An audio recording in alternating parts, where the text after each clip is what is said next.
Hey,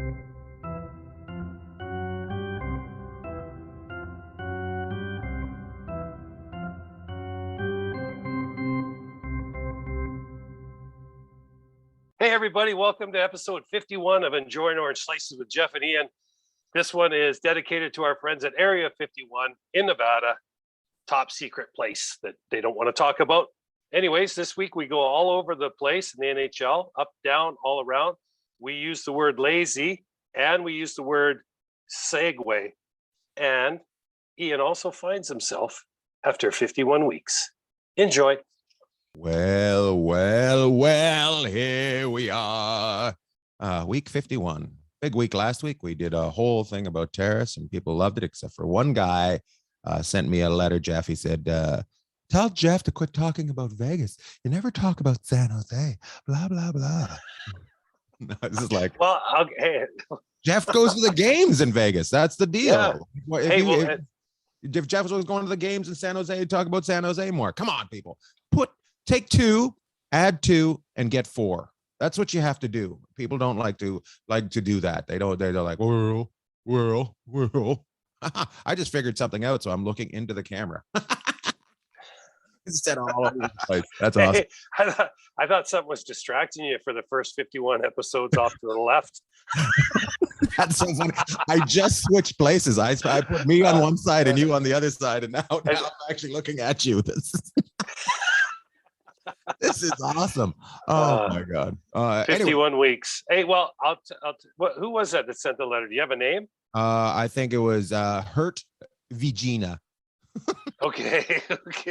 Well, San Jose's coming to town. They got to play here twice, so I'll talk about them twice when they come through in the second half. But let's start with San Jose and talk about how they've. You know what's funny? We never talked about San Jose. We just talked about Bobby Boughner. 2 weeks, last week or the week before, and the San Jose Sharks and how well they've done. Yeah. And so I don't know. Okay. So here's what I'll say about it this week. Okay. We'll start off with San Jose. Timo Meier, 5 goals yesterday afternoon, Martin Luther King Day in San Jose as they rolled over the LA Kings. And you know what is impressive is he's at 20 goals when you score 5 goals in a game, it's pretty easy to get your goal stats up quickly. But right. I didn't know he had 15 before that. But I will say Timo Meier is starting to come back into his own. And one of the big reasons, obviously, why San Jose is in the playoff hunt. You know what I read that shocked me? Pickle there, Vlasic. He was a healthy scratch. Mm-hmm. For the first time, I think maybe he did it twice this year or something like that. But do you think they put him out there to be traded? Because I know he's getting older and I know he's slowing down, but he's got to help a team out there that's in the hunt. Yeah, I would say with him, I mean, this is a guy that was, Team Canada kind of player, right? This guy is really something, but I don't want to say he's looked disinterested. But he just hasn't been the same in San Jose the last couple of years. Injuries could have something to do with that. Age could have something to do with that. Also, when you bring in a superstar like they did with EK65, sometimes your role gets diminished. Look at you looking at yourself there. Hey, who's that good-looking guy you're looking at? Hey, gotta get some hair color on it. Yeah, you get some just for men, just a touch of gray, right? Yeah. So, yeah, but I think you saw the same thing here with when Pietrangelo. Oh, sorry, I talked about Vegas, but when Pietrangelo came to town, Shea Theodore kind of leveled a little bit, and now they've kind of figured that out. But in San Jose, you've got Bernsey and you've got EK65, who you're paying them big money, and Vlasic, who's a heck of a D. Just maybe role isn't quite the same. Maybe he needs to change the scenery. I would say with those two players, about 44 minutes of the game is eaten up. So that doesn't leave too much. And if you kind of get lost, maybe send him to Dallas for whatchamacallit. For Klingberg? Yeah, for Klingberg. That's what they're doing. Klingberg. They're yelling about him. Where would you would you put a third team in there? Start moving some defense around, and maybe I don't know. Edmonton might be looking for something to help out back there. Oh, Edmonton, absolutely. He's probably looking number one for a goalie, number two for a D. It drove me nuts since last week. Edmonton, we talked about goalie for Edmonton last week, and I know we're skidding off of San Jose, and somebody's probably going to get all panty wadded up. But here we go. Edmonton needs a goalie. What's Evander Kane up to? That's how Edmonton. Yeah, we're gonna look into Evander Kane. You know what? The thing is with Edmonton is they're like, we'll outscore you. I mean, Edmonton's not afraid of a big high scoring game, so they're like, let's get more offense. If 6 isn't enough, maybe 7 or 8 is, and that's kind of cooled down in the last week or so. That was hot and heavy last week, but yeah, they need to find a guy to stop the puck there. It wouldn't hurt them to grab another D. Oh, sorry, there I probably cracked a little bit. I hit my mic, but you're fine. I'm going to ask you this question as just a punter who never played in the league. You, a guy that played in the league. Would you say, looking at Edmonton and look back at Washington when Ovechkin couldn't get far, it's kind of the same problem, right? So if you can get him to maybe buy into a little bit of defense, I'm talking about the old fantastic young man that they called whatchamacallit. You just mesmerized this week. You finally found yourself in the camera after 51 weeks, and you're like, McDavid, maybe? You wanted to give that? I remember his name. I was busy looking at you, and you were busy judging me, and I couldn't grab his name. I'm like, oh, God, what's his name? Hey, I would have taken a number. Anybody out there that has any idea about hockey, 97 would have worked too. You had 2 options, and you took the third one. Oh, I synapsed, and my dad popped in my head, and he said, "Welcome to my world, son." But seriously, back to it. When Washington was having all those struggles, it looks a little bit of the same kind of struggle that Washington was dealing with before they started to lock it down and became a team that was still having fun, but was able to lock it down as well. Well, there's a little difference there. Okay, I'm following you down the path with, McDavid and Draisaitl, asking those 2 guys to play a little bit more defensively minded at times.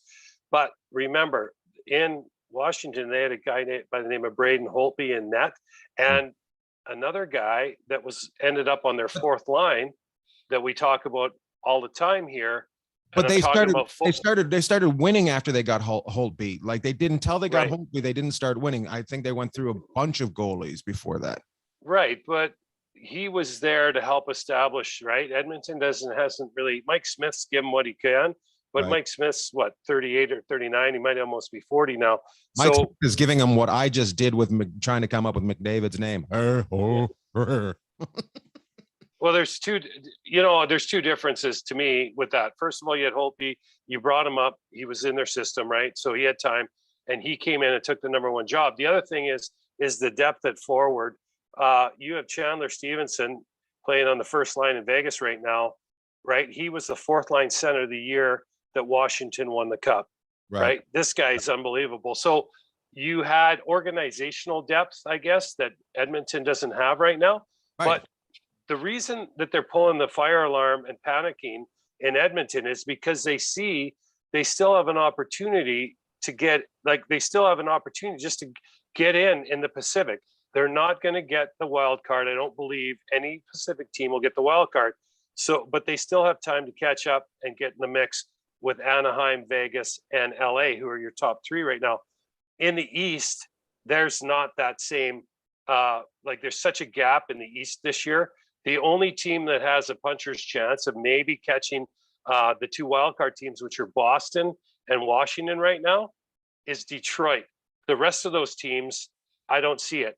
And so, that's why the I get what you're saying there, but I also look at it as when a car's stuck on ice, you take your time, you slow it down, you put some gravel under the tires, you get yourself out of there. You just don't pin it, what I feel like Edmonton's doing. Well, I guess we should get her up to 1,000. We should 3,500 RPM. Not enough. Take her up to $5,000. Redline it. Just pushing. It instead of just kind of letting the motion happen naturally, they're forcing it, which is keeping them in the same place. Right, and the reason that is because you have two superstars that are in their 5th and 6th year in the league, maybe 6th and 7th now, and all they've done is just spin out and spin and spin and go deeper into that rut. And it's something I something funny, and I don't know how people will take this, but I look at it the way McDavid would wear a mask when he had to wear a mask says a lot about something that's going on with McDavid. Okay. He's got it underneath the nose. It's barely on him. It looks like he just picked it up off the ground.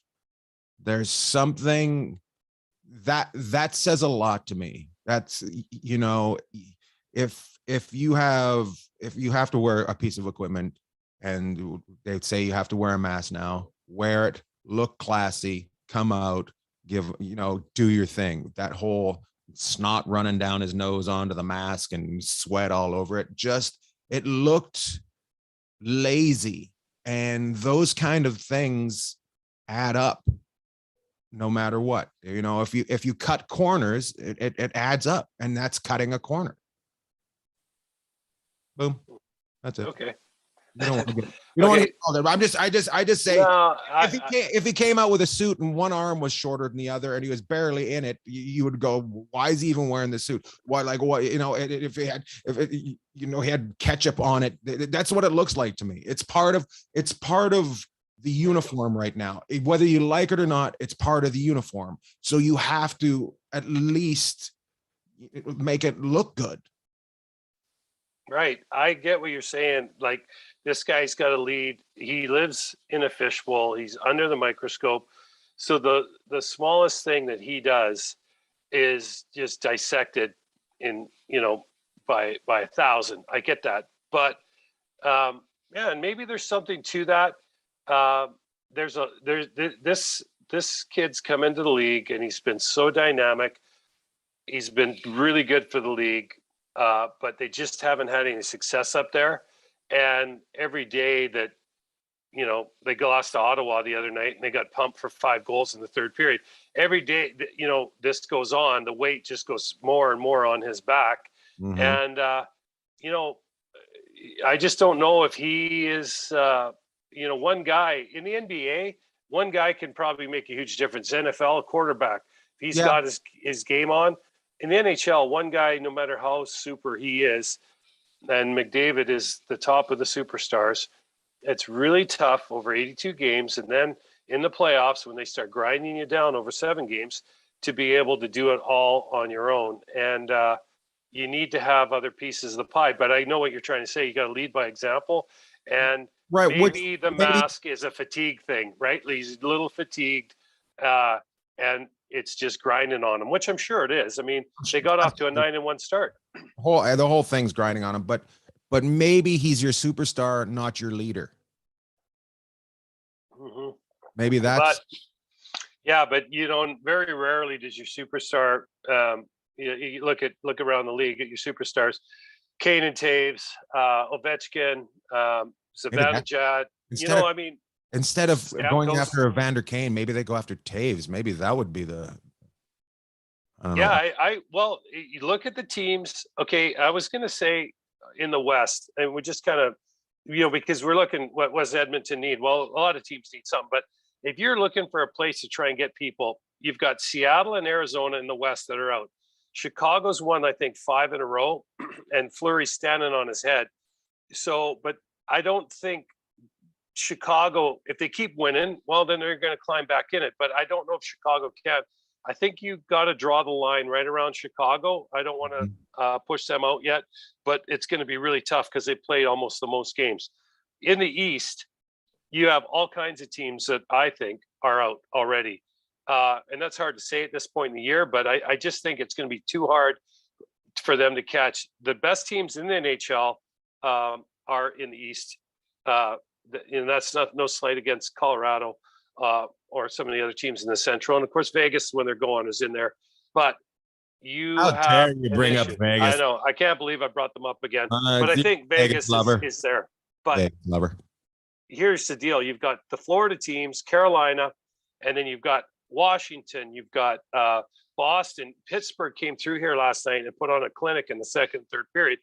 So fast, so much pace, and so much structure. It's going to be just about impossible to catch all those teams. The only team I could see in the East that's buried right now that could maybe climb their way out is and grind people down, because that's the way they play, if they get some goaltending, is the Islanders.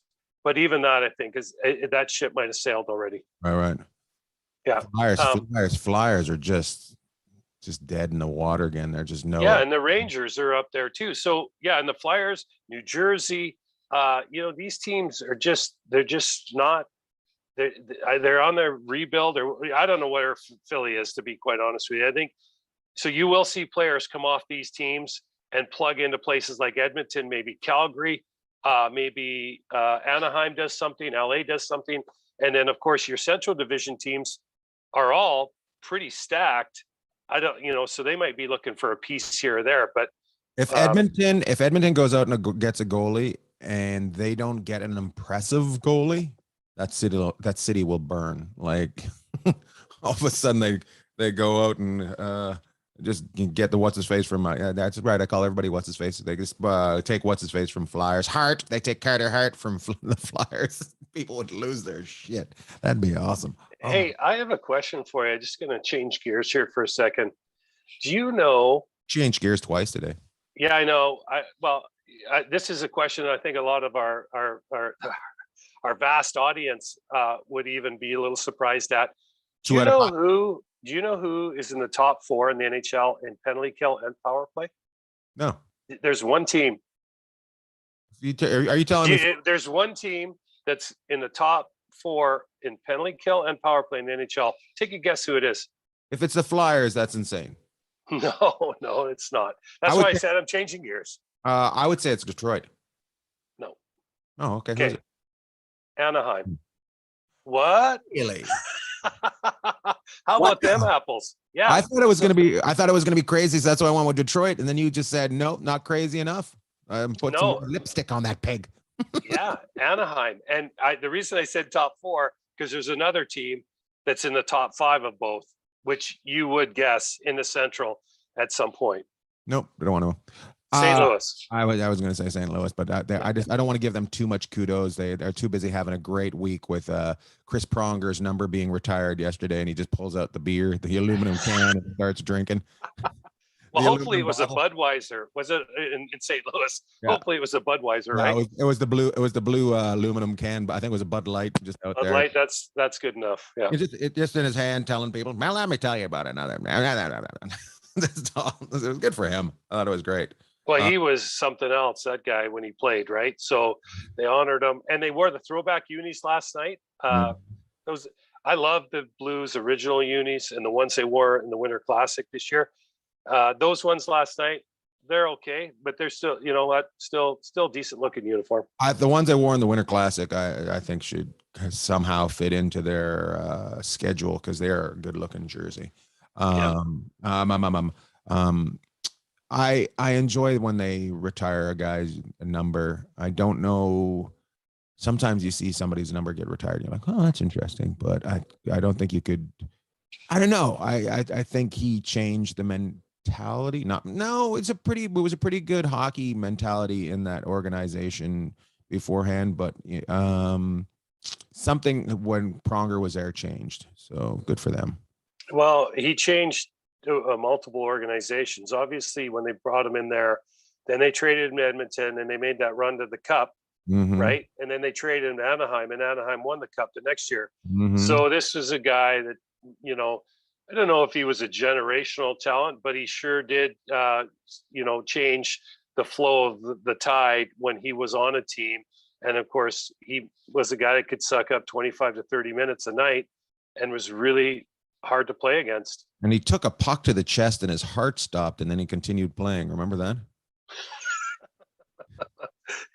Back in the day, they would have fixed him up on the bench. They're like, can you breathe? Yeah, I can breathe. Okay, let's go. Yeah. We're close to the taking him back.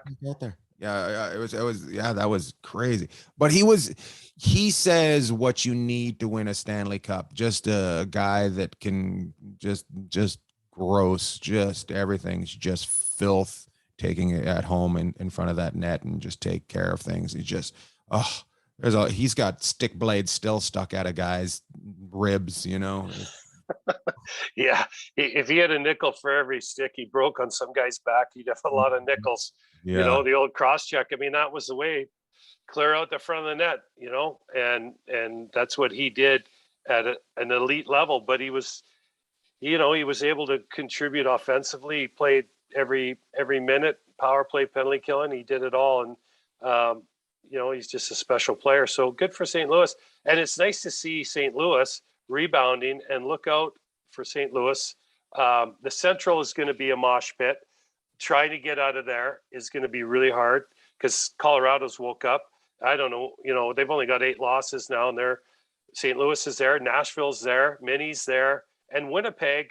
I'm going to segue again. I'm not changing gears. I'm just a little segue into something you wanted to talk about. Well, you stare at yourself in the camera there. You're looking at yourself. I'm looking at you. It's almost hypnotic, isn't it? I'm looking at you. It's like we're having a conversation. I'm looking at you. I was like, this is the first time. Usually I'm looking at myself. I'm like all over trying not to. Now I can just look like that. And I'm looking at you. Yes, Jeff. Jeff. Right on, Jeff. But we're talked about, the Central Division and the good teams there. Of course, then I tried to segue us into it, but I went off into the ditch. I can't even remember what I was going to say. Yeah, so. You didn't have very good balance on your segue, and no. you ended up falling off it. It was something about the Central. It was going to be really good, but those teams are, to me, elite in the league. Oh, Winnipeg. There we go. I got back. I thought about Flats, who's back with the team after a little protocol action. Winnipeg has played 34 games, and I believe Colorado, maybe St. Louis has played 39 or 40. So Winnipeg looks like they're out of it right now. But if Winnipeg can get a little bit of a streak going, so they win 3 out of 5, 4 out of 5, then they start climbing back into the mix with those games in hand. They're only good if you win them, right? But Winnipeg is a really good team that's on the outside looking in right now. So we'll see what happens there. But I know you wanted to talk about it earlier. Calgary and Edmonton are kind of falling into this now too. And there's teams in the East with the same thing, but mostly the Canadian teams. They're way behind on the amount of games they played because of the COVID issues and them not being able to play home games in Canada.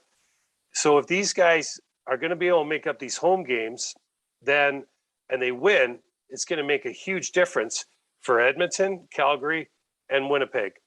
Toronto, they don't need any help. They're doing just fine. I don't see how the schedule doesn't affect teams because it affects my watching of the games. I just kind of stop looking because it's with the postponed. I'm just like, I guess everybody's postponed. Oh, and then I'd see some clips afterwards, but I'm not searching out games because it's just so up and down. I really think shutting the league down for a week and a half, 10 days or whatever they did would need to do so everybody's clear would have been the smart way to go. Yeah, well, again, they never shut anything down in the NFL or college. I mean, some of the college games, 16 games. There's so many games. It's like, oh, they can't shut anything down. They've only got one game a week, whereas the hockey's got 4 going on a week, so. No, they didn't shut down because of the money, and hockey shut down because of the money, right? The NFL's like going, my understanding is the last week's playoff game, which was Dallas and the 49ers, CBS paid $70 million to get that in the Sunday afternoon slot or wherever it was. Well, that's huge money, right? The Canadian. I think Fox had the Patriots game, and I think they're wishing they had a second game to switch to. They just want to turn that one off. They must have lost so much money on that blowout boringness. It was just like, all right, whatever. Yeah, but I mean, if CBS is paying $70 million to broadcast one game, and the Oilers' home game brings in $2.5 million in revenue, right. That's why the money drives both of these. The NFL's like, yeah, we're going. And the NHL is like, well, we don't have that kind. CBS and NBC and ESPN and all these guys down here, they're not jumping in to pay insane amounts of money to broadcast what we have. So that's the difference. But like last night, I know we're talking about Vegas again, but they were up 3-0 on Pittsburgh, who's a heck of a team. Mm-hmm. And then all of a sudden, it was like Pittsburgh in the first period was like, no, kind of out of it. Then it was like Vegas was out of it the rest of the game. And I really think the human factor comes into a lot of this. Are we playing? Are we not playing? Am I testing? And when you're testing like they are every day, Mm-hmm. I can tell you, you're on pins and needles. Vegas lost 3 guys last week, I believe, and some of the other teams have lost guys who didn't even know they had COVID. Right. So like 30 minutes before the game, like it's, I had to get tested yesterday and I'm like, oh, I'm fine. But as soon as they put that thing up your nose, you're like, oh, I might have it, Yeah. Like the rest of the day is a gong show. Right. And so these guys are dealing with this a lot. And, I don't know if you've had the COVID. I don't know if they don't test you for a while or how it goes, but what it is, if you get COVID, you don't have to be tested for 6 months or 3 months or something like that. So guys are actually hoping to get COVID just so they don't have to get tested anymore. Mm-hmm. Little bit of insider information for me and Beg. You're welcome. Well, and the NHL is also looking at revising their COVID protocol. So that tells me they're going to loosen it up. So we'll see. But I would say 2 more. Anyways, hopefully what they say about it coming down for 2 weeks, and I'm like, man, we don't want to talk about COVID. So hopefully it's coming down and everything, because I'm going to Edmonton February 3 through 6, just to let people know. I'll be there at the old in the old West Edmonton Mall doing a show at Rick Bronson's Comedy Hutch. I will be there, and hopefully there will be games going on by that time, but who knows? We'll see what happens. We've only got about 6 minutes left, Jeff, because I have to go to physical therapy because I'm a God. Go ahead and say it. I'm a piece of Jeff. I want to bring up TNTs. We've talked a little bit before about TNT broadcast. They may have had the funniest broadcast I've ever seen the other night. I don't know if you've seen, I can't remember which game it was. I think it was the Coyotes last Wednesday, I want to say. And they tried to reenact breaking the stick, which did not go well. I'm pretty sure Bissonnette almost broke his thigh, and Tocchet almost took his eye out when he was trying to break his stick. It was the funny. If you can go, hopefully Brian will put it up for us. It is the funniest 2 minutes of TV I've seen in a long time. These 3 goons trying to break a stick, and those sticks break all the time. They could not break them. It was awesome. So yeah, good. It was good TV. Well, the intermission show, I love Tocchet. I've talked about him many times. I thought he's a great coach. He was a terrific player. In the studio, he's matter of fact, and he's very good. And then Biss is funny, right? And he brings a lot of levity to the show. And, a word we've used many times, we've talked about entertainment, right? You get that from Shaq and Kenny the Jet and Ernie and Barkley. Well, TNT's trying to kind of go that same direction with their panel. So, once again, it's not always easy to find these games, but what? Chance. How I do. I did a little bit that I would change is they got is it who's the third guy? Is it Anton? Anson Carter. Anson Carter, yeah, he got who's really good as well. But they're trying to make it like Ernie. They're trying to get the host to rein it in, but he's not. I think they should let him run with them instead of trying to rein it in. Because Ernie's older, right? Or so he's got to got that thing where he kind of fatherly calm him down. Whereas this host, and I'm blanking on his name too, because Liam. Well, look at that. Liam is the same age as these guys. So they run roughshod over him. You need somebody that has a little bit more authority, not knowing the game, not being the TV presenter, but just as an adult. So he kind of, when you see them try to step up to them to go, let's calm it down. There was like, shut it. Whereas Ernie calms the other guys down. Ian Bagg, TV producer. And now you know the rest of the story. Boom. Very good. Yeah. Well, Liam McHugh does a good job. He was over at NBC. I wasn't saying he does a bad job. I'm just saying I agree. It's different. Yeah. And the way they're forcing him into that Ernie spot is not right. So that's because he's just as fun as the other guys. Well, you know how we got 2 minutes. I got to wrap it up. We got to. Okay, but here's the deal with these guys. They know they've got a winner with the intermission that they have on the TNT NBA on TNT with those guys. It's the best show on TV. The 15 minutes those guys are on, so that they're just trying to replicate it.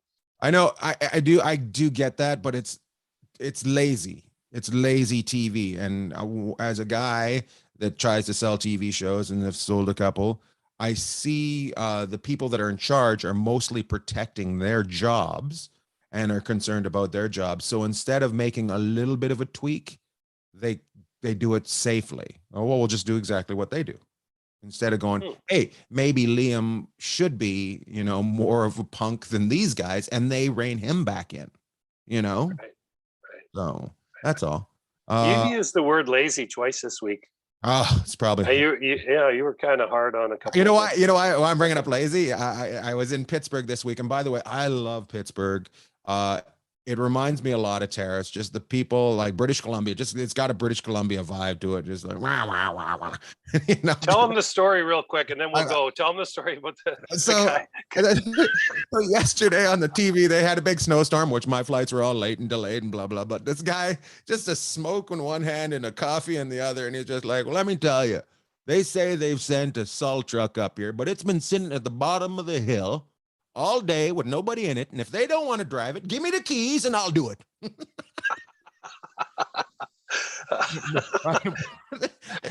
But the coffee and the smoke, I'm like, oh God. And so just a guy from Thornhill comes into Terrace and starts complaining about the road. Yeah.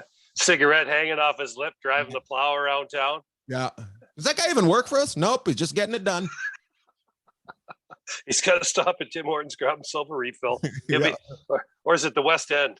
We'll give a shout out to the West End, but West End, Chevron.